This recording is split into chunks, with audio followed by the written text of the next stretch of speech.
রাধে রাধে।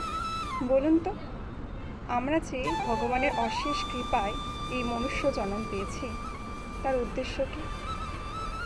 আমাদের প্রত্যেকেরই কিন্তু একটাই উদ্দেশ্য, যে মৃত্যুর পর ভগবানের কাছে যাওয়া।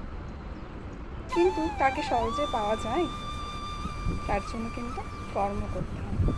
তাহলে কি করলে আমরা মৃত্যুর পর সেই গোলক ধামে ভগবানের কাছে যেতে পারবো? তার জন্য নাম জপ করতে হবে। কারণ নাম জপ ছাড়া এই কলিযুগে কোনো গতি নয়। তো আপনি কিভাবে নাম জপ করতে পারেন? আমাদের যে মহামন্ত্র আছে সেটা আপনাকে জপ করতে হবে। আর আমরা সবাই জানি সেই মহামন্ত্রটা কী। আমি তাও একবার বলে দিচ্ছি। হরে কৃষ্ণ কৃষ্ণ কৃষ্ণ হরে হরে, হরে রাম রাম রাম হরে হরে। আর যদি আপনি মনে করেন যে আপনি নাম জপ করবেন না, তবুও আপনি ভগবানের কাছে যেতে চাইবেন, সেটা আপনি কখনো পারবেন না, কখনো না।